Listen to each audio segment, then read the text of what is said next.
सुप्रभात बच्चों, इस विद्या में आपका स्वागत है।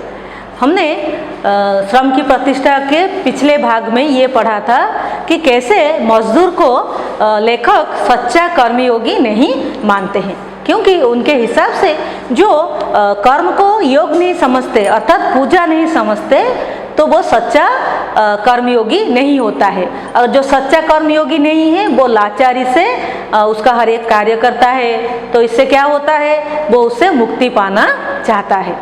उसके अगला भाग आज हम अध्ययन करेंगे। आप भी मेरे साथ अभ्यास कीजिए।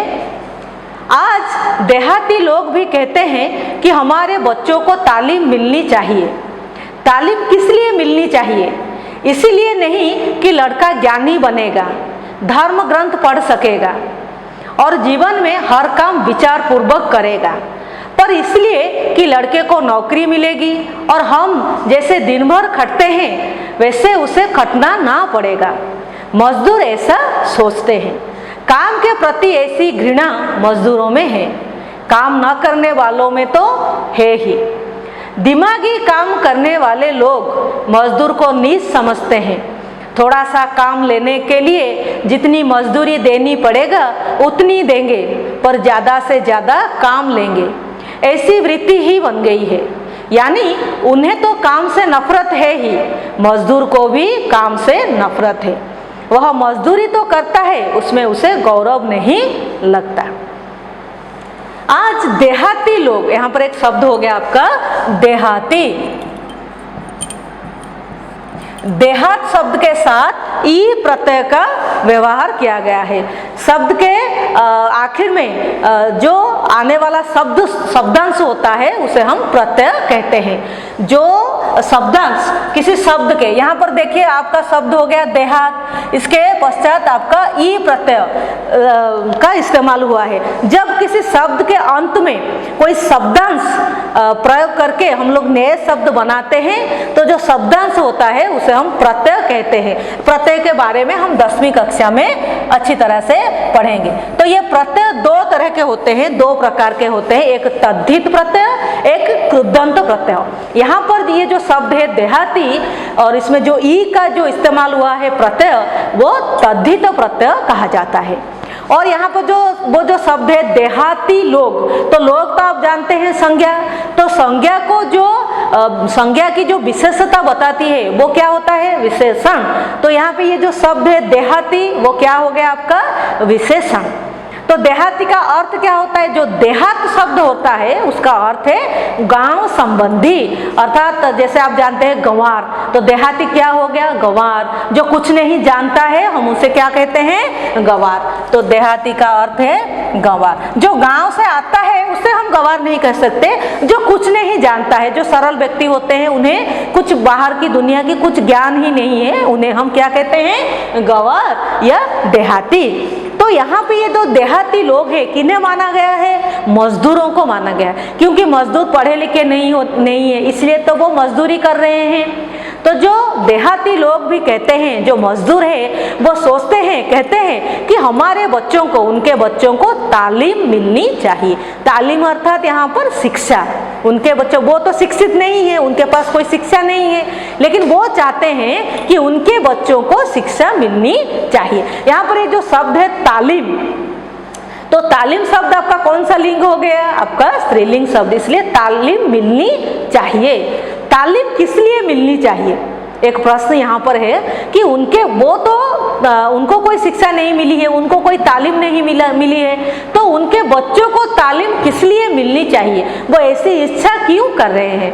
इसीलिए कि उनके जो बच्चे हैं वो तालीम पाके, शिक्षा पाके ज्ञानी नहीं बनेंगे। वो अपने बच्चों को ज्ञानी बनाना नहीं चाहते हैं। उनके बच्चे पढ़ लिख कर धर्म ग्रंथ पढ़ सके, ये भी नहीं चाहते हैं। और वो ये नहीं चाहते हैं कि वो जैसे ज्ञानी लोग जो तालीम पाते हैं, शिक्षा पाते हैं, वो क्या करते हैं, अपना हर एक काम, हर एक कार्य विचार पूर्वक अर्थात सोच समझ के करते हैं।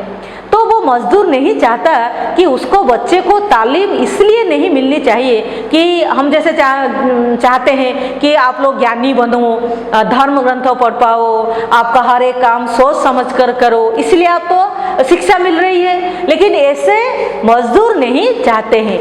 वो इसलिए चाहते हैं कि वो मानते हैं कि जिनके पास शिक्षा है, तालीम है, उन्हें नौकरी मिलती है। नौकरी शब्द आपका हो गया स्त्रीलिंग, तो उन्हें नौकरी मिलती है, इसीलिए वो अपने बच्चे को तालीम देना चाहते हैं ताकि उन्हें नौकरी मिल जाए। जब नौकरी मिल जाए तो नौकरी जो होता है वो कैसा काम होता है? मानसिक काम होता है। लोग दिमाग से काम करते हैं। जिनको अच्छी अच्छी नौकरी मिलती है वो लोग दिमाग से काम करते हैं, उन्हें शारीरिक काम करना नहीं पड़ता है। क्योंकि मजदूर लोग क्या करते हैं? दिन भर खटते हैं। खटना का मतलब काम करना, मजदूरी करना। तो जैसे वो लोग दिन भर काम करते हैं, परिश्रम करते हैं, वैसे उनके बच्चों को न करना पड़े, ऐसा वो सोचते हैं। मजदूर ऐसे सोचते हैं। तो आपको परीक्षा में प्रश्न पूछा जाएगा, मजदूर क्यों अपने बच्चों को तालीम देना चाहते हैं? तो आपका उत्तर क्या आ जाएगा? मजदूर अपने बच्चों को इसलिए तालीम देना चाहते हैं ताकि उन्हें नौकरी मिले और उनकी तरह उनके बच्चों को शारीरिक श्रम करने को न मिले। काम के प्रति ऐसी घृणा मजदूरों में है। तो मजदूर काम को घृणा करते हैं, नफरत करते हैं, पसंद नहीं करते हैं। इसीलिए तो वो चाहते हैं कि उनके बच्चे मजदूरी ना करके नौकरी करें। तो यहाँ पर ये प्रश्न उठता है कि उनके दिमाग में कर्म के प्रति, काम के प्रति ऐसी घृणा भावनाएं कहाँ से आई? जो काम नहीं करते हैं उनके दिमाग में ऐसी भावनाएं पहले से ही है। हमने जैसे पढ़ा था, जो काम नहीं करते वो दिन भर बैठे रहते हैं, बहाना ढूंढते हैं, काम से मुक्ति पाने के लिए ढेर सारे बहानाबाजी करते हैं। तो पहले से जो काम नहीं करते उनके दिमाग में तो पहले से था, लेकिन जो कर्म करते हैं, जो मजदूरी करते हैं, उनके पास सोचने के लिए तो समय नहीं था। फिर उनके दिमाग में काम के प्रति ऐसी घृणा भावनाएं कहाँ से आई? दिमागी काम करने वाले लोग मजदूरों को नीच समझते हैं।